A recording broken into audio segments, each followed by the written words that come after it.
Hey, how you guys doing? It's your boy Beastly back at it again with another episode of the Potential Prodigy series.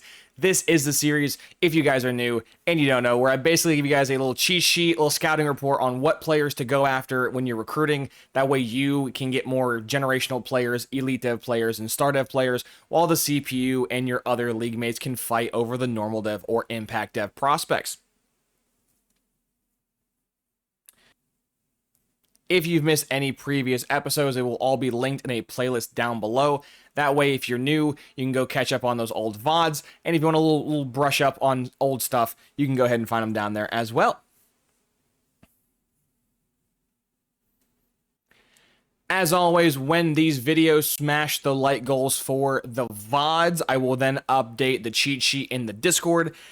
So be sure to smash like. Also, in the comments of this video, we will be doing the polls/voting for the next position group. So I know there's several people in my Discord who want me to do receivers. There's several people who want me to do linebackers. The polling will be done by you guys. As always, the rebuilds I do, the challenges I do, everything I do is from you guys. I do community first stuff. So if you guys want a specific archetype or a specific group done first, go down in the comments of this video and vote, and make sure to smash like on this video, and all these numbers again will be updated for the cheat sheet. But Beastly, what's the cheat sheet? I hear you say through your headset.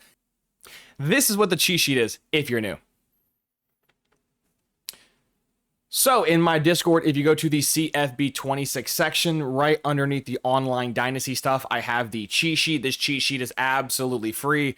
No, I don't feel the need to nickel and dime my audience for a quick buck. If you guys would like the data points from what I say and or do from these videos, you can go into the Discord under the cheat sheet section, and there you go. We've just eclipsed 1,000 members, so I appreciate you guys from the bottom of my heart. The fam is growing each and every single video, each and every single day, and I appreciate you guys, and I cannot wait to have a great 2026. So let's go ahead and hop right into the VOD, shall we?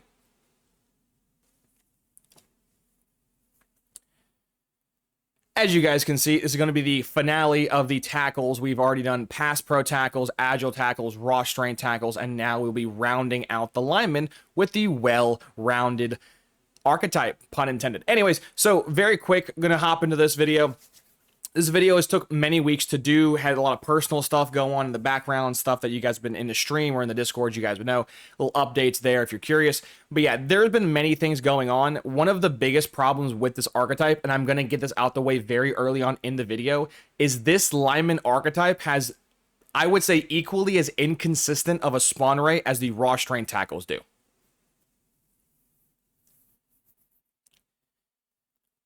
Because even though I have a class and I have the average class size jotted out on my piece of paper right in front of me where all my notes are, I have a class size of 18 people, and I guess I can show you that really quickly right now. So, as you guys can see on screen, I have a class right here in front of you where I have 18, count it, 18 well-rounded raw strength linemen. But Beastly, you just said they're super inconsistent, they're super weird like the raw strength linemen. How can you say that when there's 18 spawning? That, my friend, is the beauty of cherry picking. So even though I've gone through literally about 100, if not 150, somewhere in that ballpark of classes, this was the highest class I've ever had at 18. A vast majority of my classes, I was getting somewhere between 0 and 5 or 0 and 6. Yes, you heard that correct. There were classes I had where 0 well-rounded 4 or 5-star spawned. This lineman group is super inconsistent. It's super all over the place. And I do think it's by EA's design. I don't know why raw strength linemen are all over the place because they're not that good. But I think EA was kind of afraid of the well-rounded archetype being too good. And so to kind of sneak nerf the archetype, they made the spawn rates super erratic. But as you'll see later on in this video, yes, the spawn rates are erratic, but there's also other dampeners that, again, you have to jump through hoops just to utilize them properly. So not a great start for this lineman group, considering that, again, agile linemen and pass pro linemen have a much higher, much more consistent spawn rate, and they're far easier to spot. But that's just the beginning. Let me go ahead and hop back into the good players, and we can go ahead and cover the stats very quickly.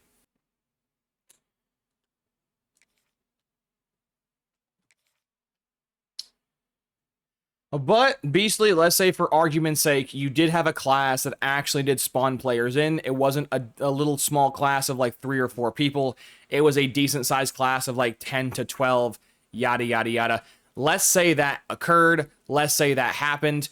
Well, the next thing you're going to have to jump through is obviously finding your stud, finding your diamond in the rough. No, most of your prospects will not look like Marvin Finley on screen. This guy was, again, a hand-picked, a cherry-picked generational talent. That's the best tackle of the well-rounded archetype I have ever found in my hundreds of classes of doing this. Marvin Finley, I don't need the green gem to tell me he's, generational. As always with this channel, you can look for green gems. However, stats do indicate more of dev trait than the actual green gems themselves, because all the gem signifies is that he has a dev trait. It does not signify what kind of dev trait, whether it's, terrible, whether it's impact or, elite dev, yada, yada, yada. But very quickly, we're going to run down Marvin Finley stats just so you guys can gauge at how good Marvin Finley is compared to his peers and what makes him generational compared to the others. First of all, awareness. This group has the highest on average awareness stat of all the linemen, which I find really funny because if you don't know how the game works, awareness is a direct overall inflator, right? If you want to just pump up someone's overall to get them drafted for talent developer or whatnot, just upgrade their awareness, or for defense, it's awareness and play rec. It's the same thing. But awareness is very important to inflate someone's overall. And these guys on average have the highest base awareness stat, which is funny. Awareness also for linemen also helps picks up stunts and blitzes. So if you're noticing your offensive line is getting abused more often than they should be, your awareness is probably too low, so they can't actually pick up the stunt or pick up the blitz. So there's a two-handed thing right there. That the fact that they have the highest on average awareness is pretty cool. His awareness is 71. The highest I ever found was 74, which is incredibly high, considering you're just a few upgrades away from having 80 awareness, which is a pretty decent threshold to have for a guy who just spawns into the game. But after we glaze the awareness, let's go ahead and hop into the actual pass blocking stats, shall we? So run block power, and run block finesse. We will cover these 3 stats very quickly. The lowest I ever found for run block and run block power and run block finesse was between 77, 79, and 79. And the highest I've ever found between run block power, and run block finesse was 83, 85, 85. So 83 run block that Marvin Finley has ties for the highest I've ever found. 85, 85 for run block power and run block finesse. No, he does not have the highest I've ever found, but he's 1 point away on run block power, so I can kind of forgive that. And he's a couple points away for run block finesse, so for run block finesse, we'll have that as kind of a meh stat, but so far 1 point away from perfection, and then very close to perfection. So pretty good so far. Next, for the pass blocking attributes, pass block, tell me if you've heard this number before, can range from the high 70s to the low 80s, aka that's basically just 77 on the low end and 83 on the high end. He has 83 pass block, which again ties him for the best I've ever found. Going up to the other column, we have pass block power of an 85, pass block finesse of an 85, and yes, as you could probably guess, because a lot of these numbers are going to be the same, just due to how the archetype is designed, 85 is the highest I've ever found, in which he does have more stats that tie with the highest I've ever found. The lowest, if you're curious, for pass block power and pass block finesse is 79, so he's nowhere close to that. Next, we have impact blocking, which ironically enough is not even that good, and he's at 81. The lowest impact block I've ever found was 78, and the highest was 85. So he actually can improve pretty handily on impact blocking and run block finesse. But the fact that this dude is so good at everything else kind of shows you why he's generational and why he's not just a lame duck. And don't you worry, I'll show you a lame duck lineman later on in this video. Don't you worry. But very good stats there. Agility can range from 68 all the way to 73. He's 72. He is 1 point away from perfection. And then lastly, acceleration can range from 70 to 79, and he is 77. He's 2 points away from perfection. So pretty much almost every single stat Marvin Finley has is either perfect or almost perfect, with 2 stats being just meh. So overall, I would say that's pretty generational to me, in my opinion. The next few stats I'm going to cover are just extra stats I've accrued that you can't really see, unfortunately, on the attributes, but here are the ranges for this. So lead blocking for these guys can range from 74 all the way to 81, which is pretty interesting. Their speed stat, which, fun fact, they actually can't even upgrade this speed stat, so if you get a slow, well-rounded lineman, you're kind of cooked. But the speed stat can range from 59 all the way to 73, which is a disgusting range that you can have a lineman with the speed stat in the 50s. That's just disgusting. And then to top off these stats for this section, the strength can range from 80 to 90. So There are all the stats. As you guys can see, Marvin Finley is an absolute stud. He is so obviously generational that I don't need the green gem or the little thing in the bottom right corner to tell me he's a stud. I could just see that by the fact that 4 of his 8 stats, he's tied for the highest I possibly could. But next, we're going to get to the second problem with the well-rounded archetype, and I hate to burst people's bubble. I really do. I don't enjoy always being a negative Nancy. Trust me, I would much rather be positive. But most of your linemen are not going to be Marvin Finley. Most of your linemen are going to look like this, right? Even though he's a bust, you know, we'll skip him just because he's a bust. There's going to be some guy in the comments like, that's not fair, he's a bust. We'll skip him. Most of your linemen are unfortunately going to look like Dante Aldrich, right? If you look at his stat spread, he's a couple stats, right? Like his run blocking is almost minned out. His pass blocking is almost minned out. His acceleration's minned out. His agility's pretty high, actually, considering, you know, all these stats. But look at Dante Aldrich, right? He has some good stats at 84 pass block power, very good. He has some awful stats at 77 pass block. You would think to yourself, this dude has to be at least impact dev, right? He has some decent stats, some good stats, some bad stats. It's kind of all over the place. And then you get him on your team and he's normal dev and he's basically going to develop into nothing. And that, unfortunately, is a big problem with this lineman. We'll look at Garrison Terrell really quickly. 84 pass block power, 84 pass block finesse. That's upper percentile, right? He's 1 point away from maxing out. That looks insane, beastly. 70 awareness. That's also pretty good, too. And then you look at his acceleration. It's like, that could be better. His agility's kind of smack dab in the middle. Pass blocking is terrible. Run block power, pass block power is pretty bad. Run block's decent. And he's only impact dev. So even if you do get a class that can actually spawn of decent size, the sheer volume of duds that you will go through is very, very, very high. In fact, I think I have another class that actually perfectly represents how many duds you're going to see on an average basis. It's kind of insane.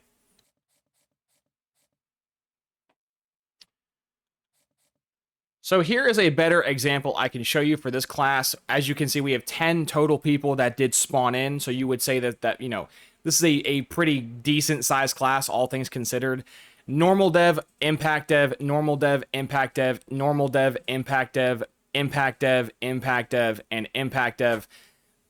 9 of the 10 people in this class is impact dev or normal dev, which is pretty bad. Obviously, the 5-star, I guess I can very quickly cover him.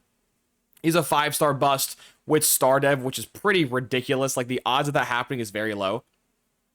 If you get a 5-star bust who's a star, you're rolling at like a 2 to 5%. So obviously Keontae Bordeaux, pretty cool that he ends up, you know, being an outlier, but generally speaking, you can't bank on those rare percents of the bust actually being good. By and large, they're not. So, but yeah, look at this class, man. It's just a bunch of the same, right? If you look at these classes and you pause the video and like look at the players, pretty much every single one of them has the exact same stat spread. And that's kind of the other big problem with this lineman group is that because they're all well-rounded, the peaks and the valleys for them don't really exist.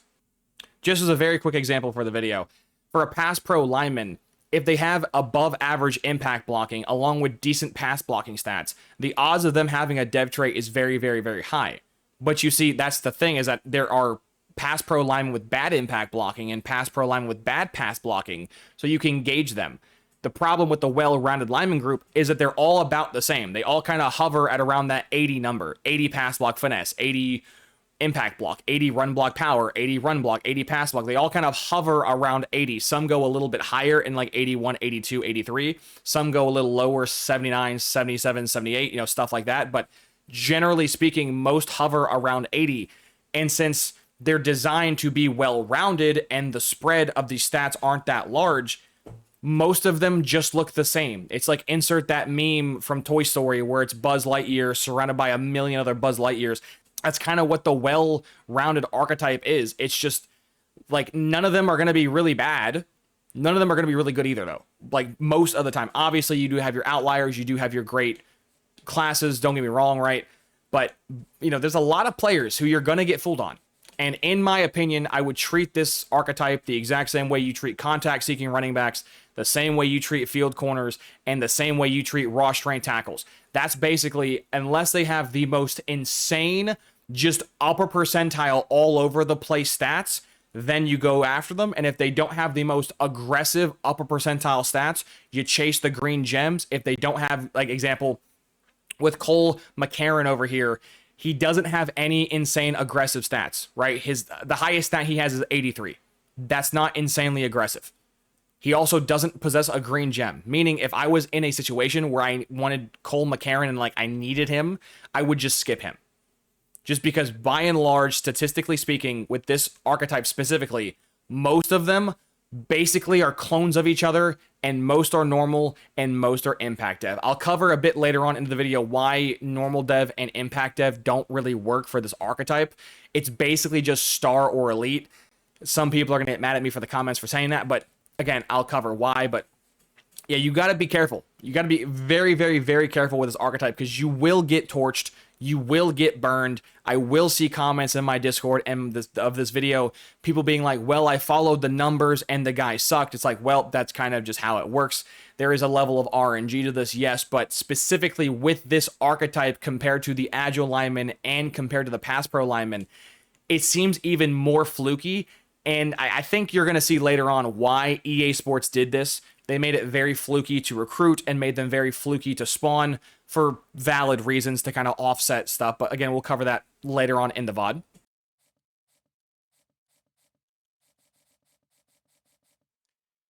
So very quickly, just to show you another class, that way there's more data, that way the video is not too boring. Shout out to all my audio listeners, by the way, whether you're listening to me at work, you're listening to me while you're eating dinner, making dinner, working out at the gym, whatever you guys do. I appreciate you guys. Much love. But yeah, for all my visual people.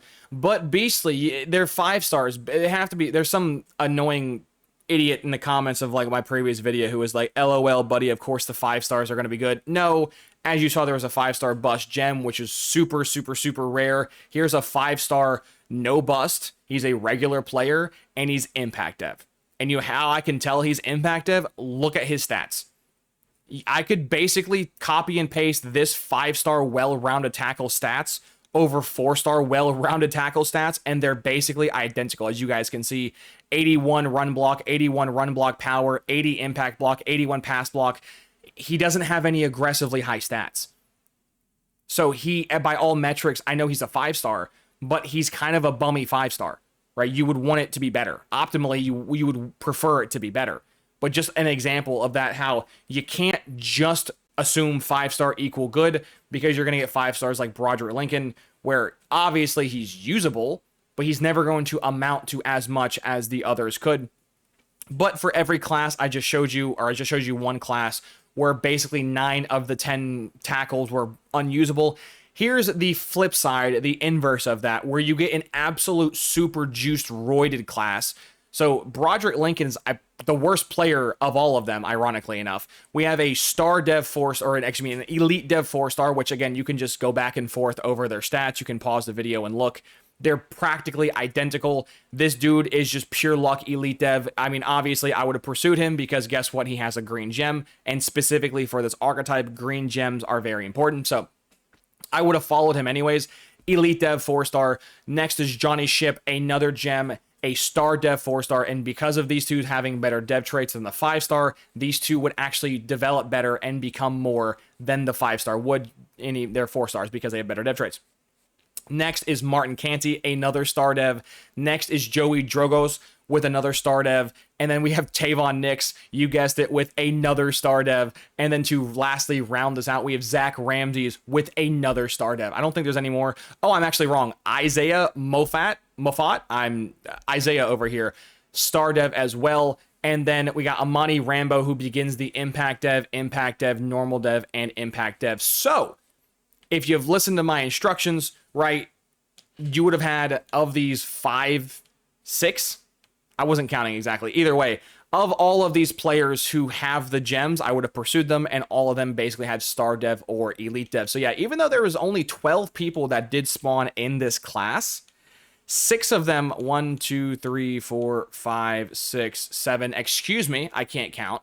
7 of the 12 have elite dev or star dev. So again, going back to my point of that, if you try to make it your mission to exclusively recruit these guys, your life is going to be miserable. If there is a great class for the well-rounded tackles, and by all means pursue them, right? Go after them, chase them down. They're really good. But unless you see aggressively high stats or you see the green gem, I wouldn't touch these guys with a 10-foot pole strictly due to the fact that they don't consistently spawn. And when they do have classes that do spawn in, you're not guaranteed to have a class of just a bunch of studs.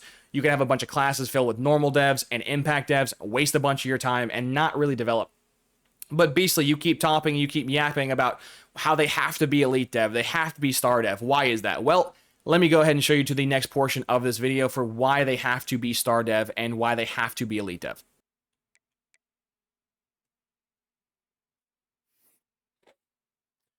So now we will cover in the next portion of this video what do they look like when they're not on the scouting report and they're actually on your team. As you guys can see, Cordero Tunyon over here, 6'4", 285, a freshman 5-star well-rounded elite dev. Let's go and quickly cover his stats. So as you guys already know, pass block finesse, pass block power, run block finesse, and run block power. The highest I've ever found was 85. He has 84, 84, 83, and 84, so pretty good there.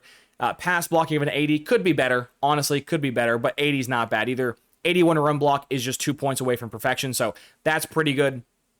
Power, strength, the best I've ever found was 90. He ties that with 90 strength, which is pretty cool. Impact blocking of an 81, just like the other fella. Could be better, could be worse. Not that great, but also not that bad. Awareness of a 73 does put him one away from the highest awareness I've ever found. And then lead blocking of an 80, which we covered earlier. The best lead blocking I ever found was 81. He is 1 point away from perfection. So yeah, this guy, as you guys can see, for all metrics, pretty much just knocks it out the park, which would explain why he's elite dev. But now that you've seen an example of taking the numbers and showing you, and I could do this probably 5, 10 more times, but I don't want to stretch the video any longer. The numbers work, whether they're on the scouting report or whether they're on your team. I can show you they work. There you go. But Beastly, why do they have to basically be elite dev or star dev for you to achieve their full potential? Well, here's why. In the other lineman archetypes, and I, at no point did I ever mention this, and I was going to save this for the finale, which is this video, but the linemen have different spawn rates, obviously, and different rates at which you can consistently spot the good ones. The other thing that goes dramatically underappreciated, specifically with offensive linemen in this game, is how easy they are to upgrade. And what I mean by that is if you look at a pass pro tackle needs 3 stats to be good. That's pass blocking, that's power, and that's IQ. Run blocking does not factor into the overall at all. You can have a run blocking, or excuse me, a pass blocking tackle with 99 run block, and they're still like a 75. Run blocking does have 0 impact on overall. Now, obviously, in gameplay, it matters. But for overall, run blocking means nothing to a pass pro lineman. So you can completely ignore that stat, especially if you're just simming. If you're a sim gamer like me, just go for overall. Stats don't really matter as much, just for overall. But the other thing is that they don't really need footwork either. Pass pro lineman, now obviously, can you upgrade footwork? Can you upgrade quickness? Yes, you can. But you don't really need to.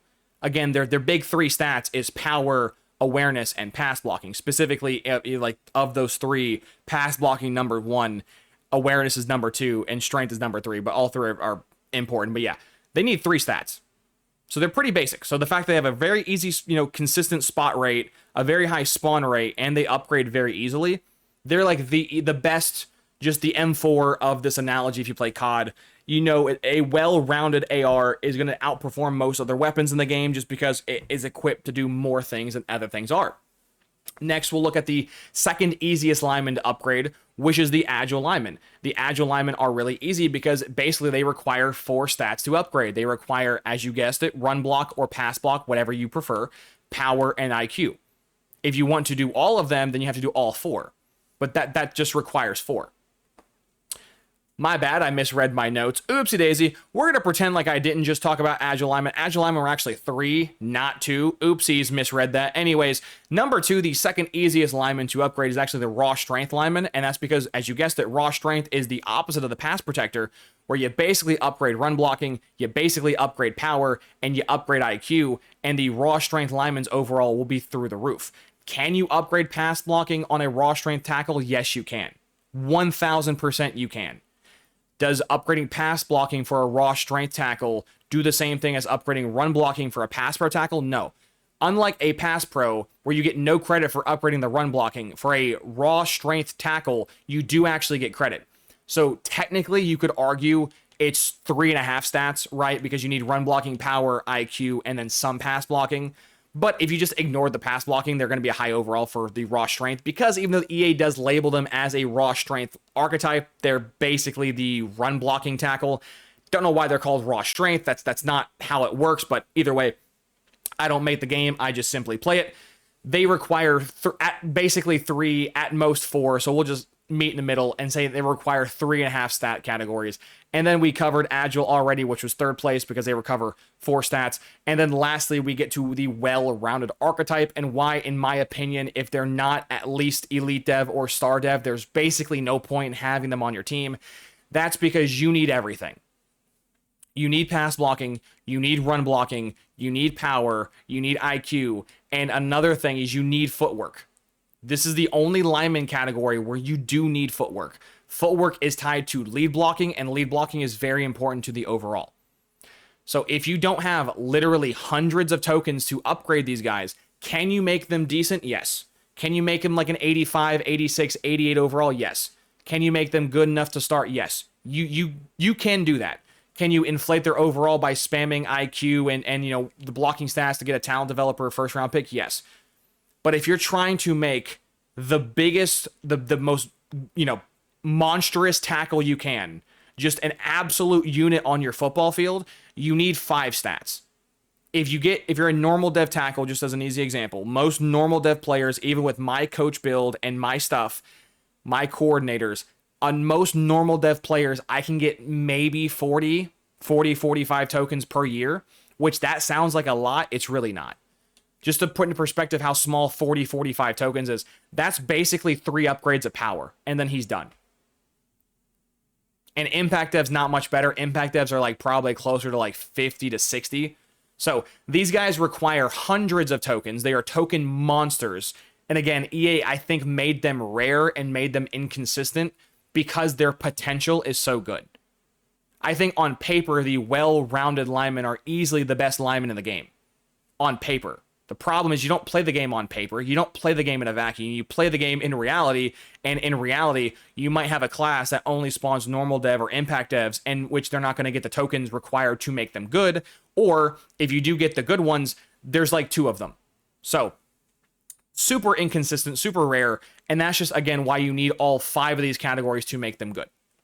Next, we're going to cover the other reason why, on paper, they are the best category, the best tackle in the game, is because their ability. So because they are the well-rounded category, their parents, if you want to look at it from like a genetic thing, kind of like how I covered in the running back video, the well-rounded group has a little bit of the agile lineman, a little bit of the pass pro lineman, and a little bit of the raw strength lineman in them to make the well-rounded.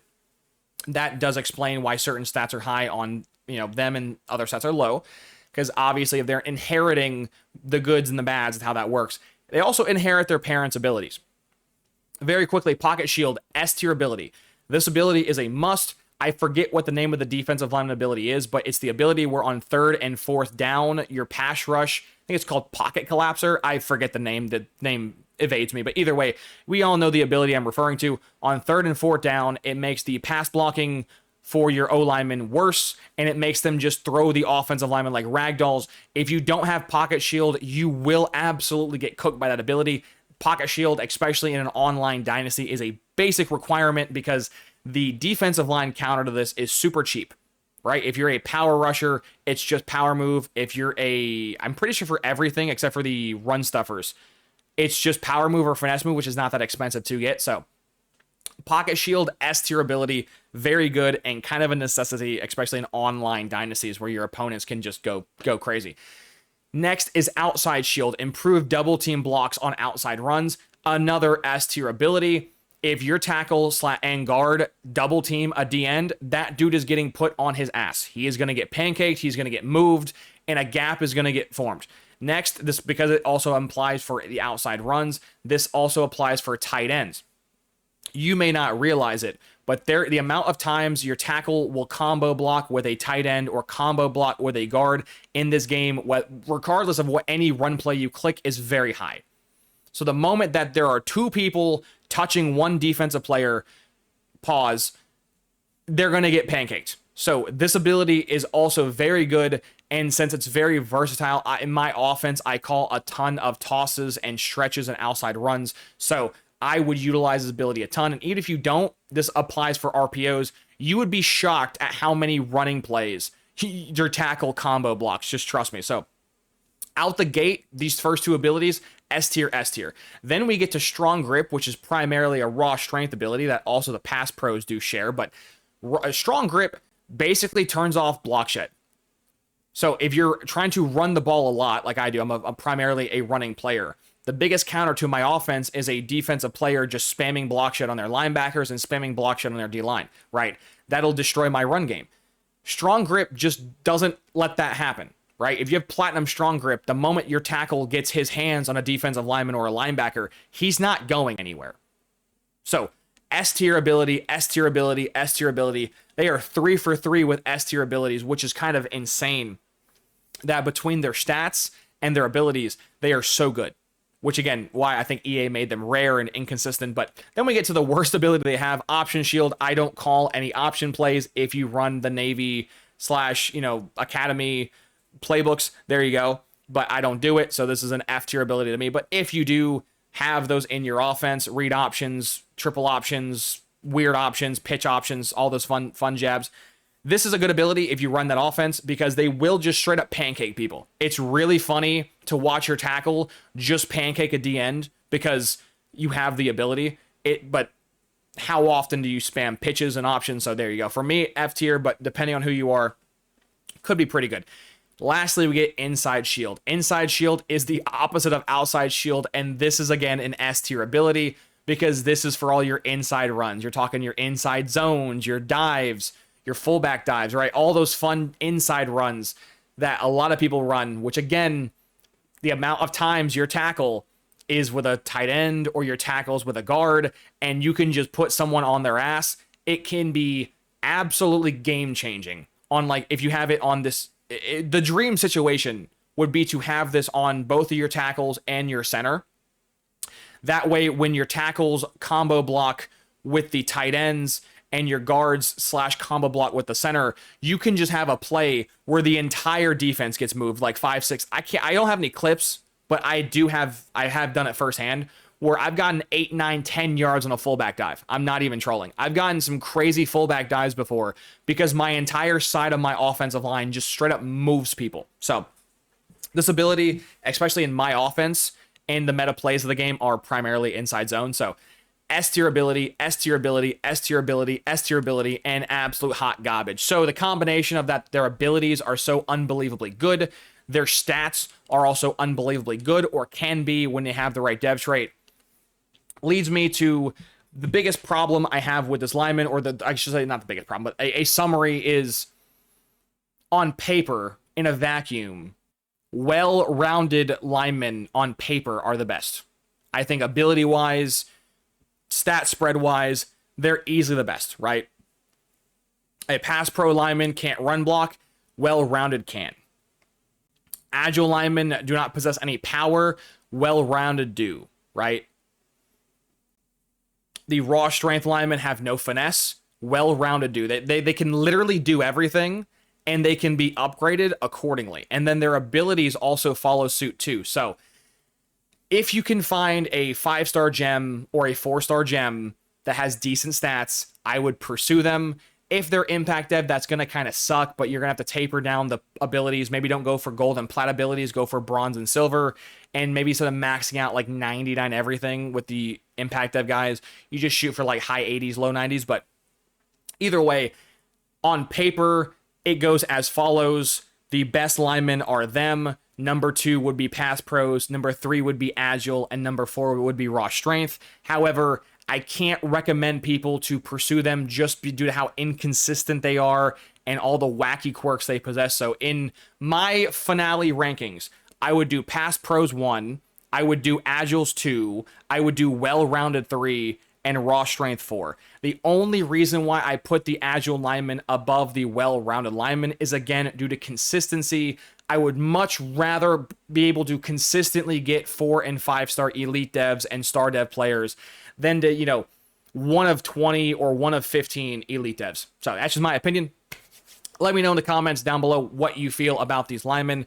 Do you feel like it's worth the amount of headache that goes into getting them on your team, or are they just completely overrated like some content creators excessively glaze? But let me know in the comments down below, and let's go ahead and roll those outros and give our shoutouts. As always, I hope you have a wonderful morning, evening, night, afternoon, or day, depending on whatever time you watch my content in the future. Like, comment, subscribe on YouTube, give me a follow or sub on Twitch. I would greatly appreciate that. And if you can, please become a member. Memberships support the channel a ton. You get early access to all my content, whether it's a day early, a few hours early, or what was happening recently, a month early. All the VODs you guys got in January were on the channel for members in December. So if you want early access to all my content, please become a member. Get perks in the Discord and much, much more. But yeah, guys, I'll see you when I see you. Deuces.